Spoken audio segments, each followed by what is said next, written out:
Shalom, berjumpa kembali dalam program 40 hari kampanye Kerajaan Allah. Topik hari ini adalah hanya satu jalan dan pintu masuk Kerajaan Allah. Siapakah dia?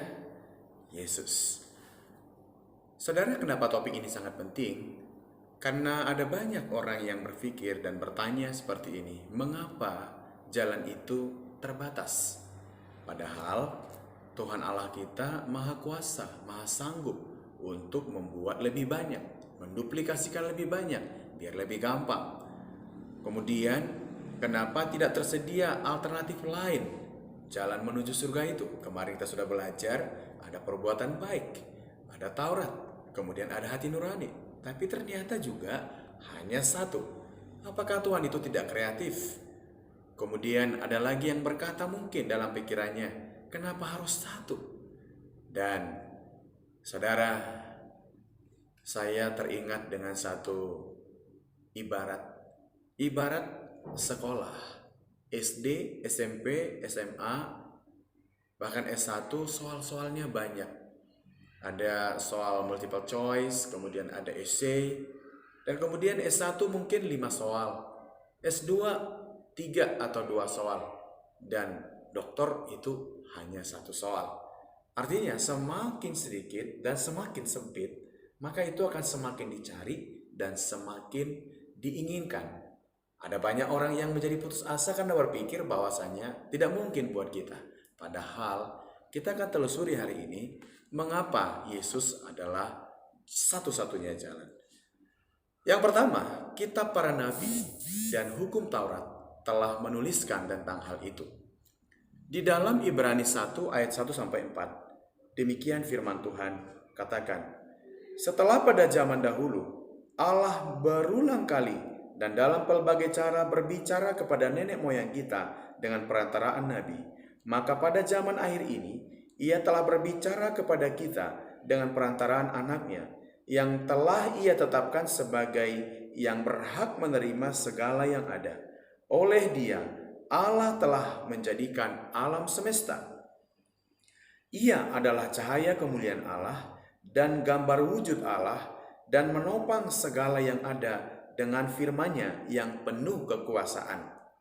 Dan setelah Ia selesai mengadakan penyucian dosa, Ia duduk di sebelah kanan yang maha besar di tempat yang tinggi, jauh lebih tinggi daripada malaikat-malaikat, sama seperti nama yang dikaruniakan kepadanya, jauh lebih indah daripada nama mereka.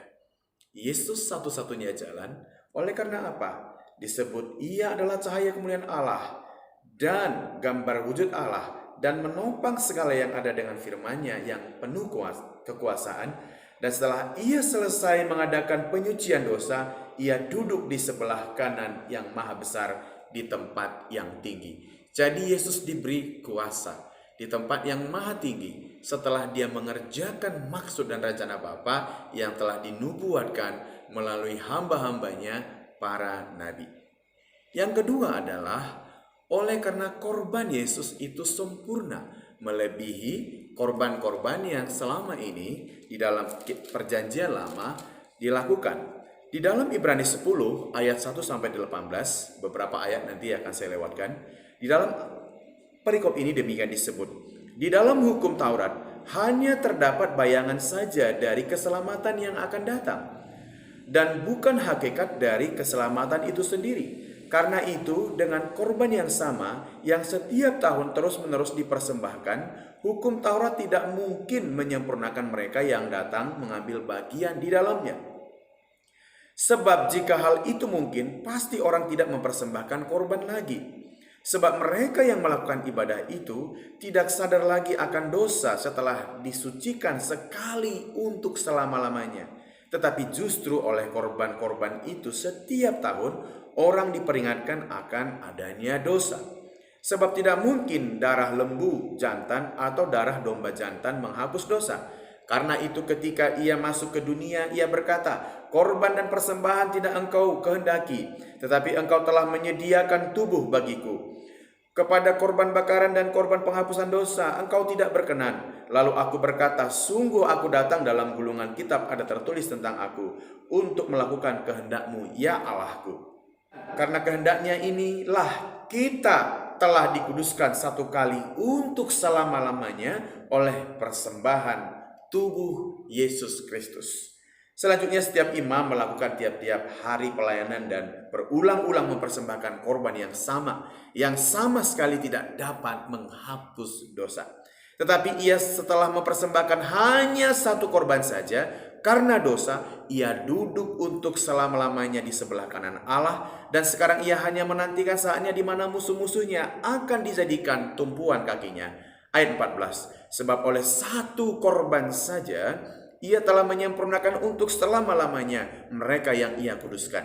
Dan tentang hal itu Roh Kudus juga memberi kesaksian kepada kita. Sebab setelah ia berfirman, inilah perjanjian yang akan kuadakan dengan mereka sesudah waktu itu. Ia berfirman pula, aku akan menaruh hukumku di dalam hati mereka dan menuliskannya dalam akal budi mereka. Dan aku tidak lagi mengingat dosa-dosa dan kesalahan mereka. Jadi apabila untuk semuanya itu ada pengampunan, tidak perlu lagi dipersembahkan korban karena dosa. Jadi Yesus satu-satunya jalan, saudara. Kenapa?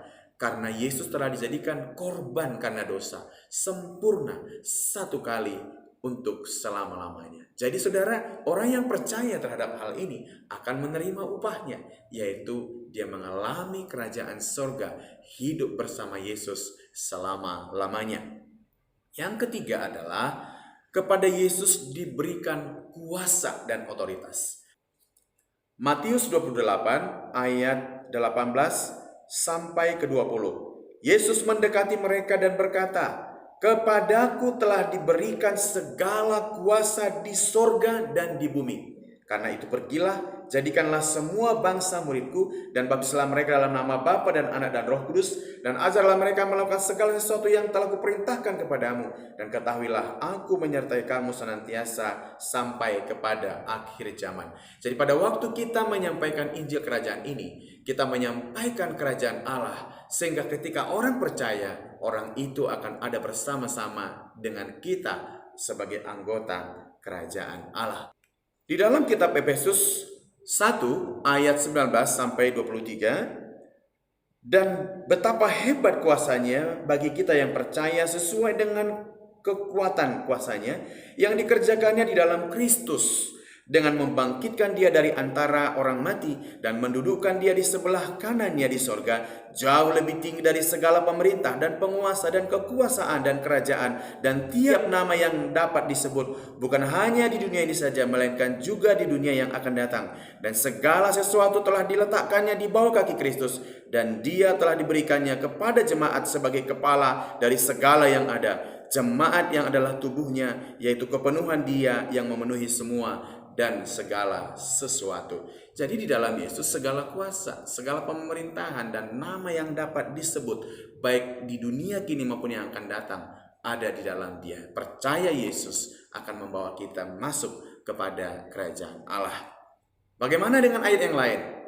Dalam Filipi 2 ayat 9 sampai 11, demikian firman Tuhan, itulah sebabnya Allah sangat meninggikan dia dan mengaruniakan kepadanya nama di atas segala nama, supaya dalam nama Yesus bertekuk lutut segala yang ada di langit dan yang ada di atas bumi dan yang ada di bawah bumi, dan segala lidah mengaku Yesus Kristus adalah Tuhan, bagi kemuliaan Allah Bapa. Dari ayat ini kita belajar bahwa oleh karena Yesus mengambil rupa seorang hamba dan kemudian dia mati di kayu salib, dia sebagai manusia menahan penderitaan demi dosa-dosa kita, maka Tuhan Allah memberikan kepadanya nama di atas segala nama.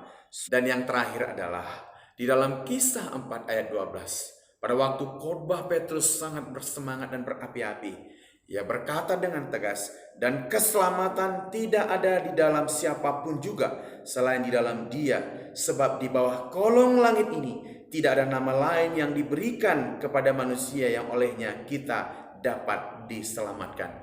Yang dimaksudkannya adalah Yesus. Jadi saudara dikasih Tuhan, mengapa hanya satu? Mengapa terbatas? Mengapa begitu sempit? Mengapa begitu rasanya sulit dan mahal? Kenapa saudara? Justru ketika Yesus menyimpulkan keseluruhan kitab para nabi dan Taurat, nubuatan-nubuatan para nabi, dia menyimpulkan, menyatukan semua satu kali untuk selama-lamanya. Dan kepada nama Yesus diberikan segala kuasa di bumi dan di surga. Di dalam nama itu kita diselamatkan, artinya menjadi anggota kerajaan Allah. Tunggu apa lagi saudara? Apakah saudara hari ini belum percaya? Yohanes 14 ayat 6. Yesus berkata, "Akulah jalan dan kebenaran dan hidup. Tidak ada seorang pun yang sampai kepada Bapa kalau tidak melalui aku." Artinya saudara, keputusan ada pada setiap saudara, tiap kita untuk mengambil keputusan yang terbaik.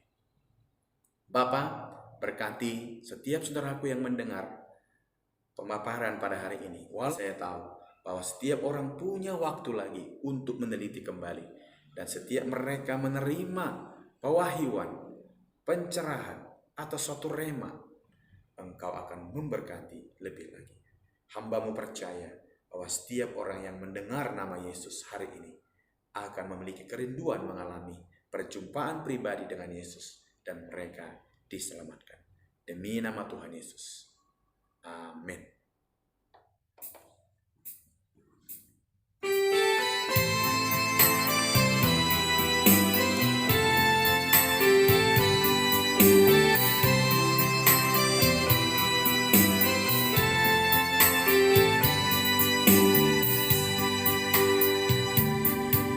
Hari telah berganti dalam hidup ini.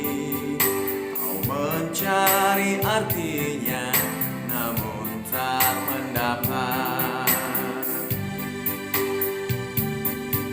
Tak ada yang berarti dalam hidup ini kecuali Yesus Kristus jadi pilihanmu.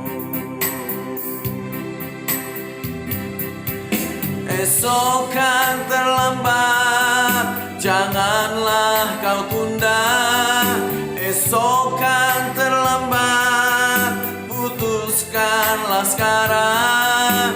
Ambillah keputusan dalam hidup ini sebelum kau kecewa hanyut dalam dosa.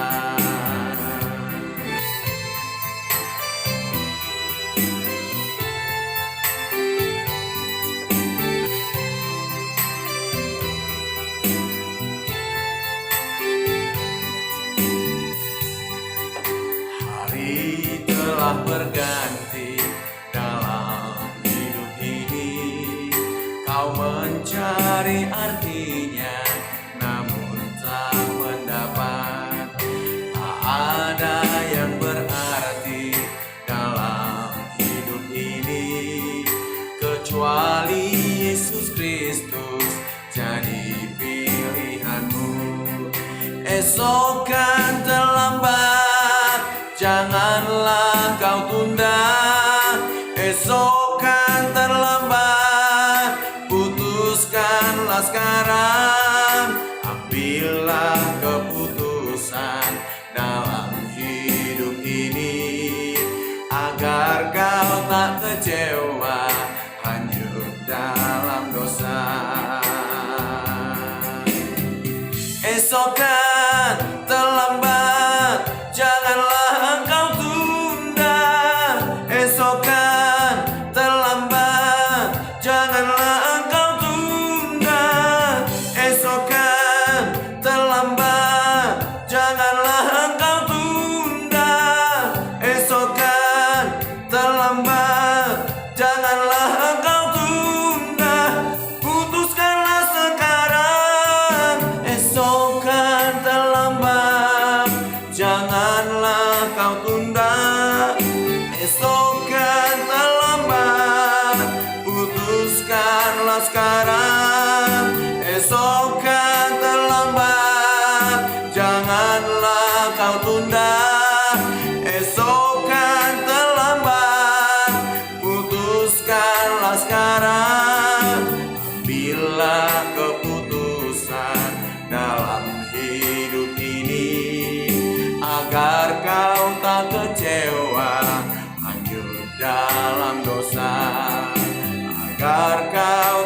kecewa, hanyut dalam. Esok kan terlambat, janganlah engkau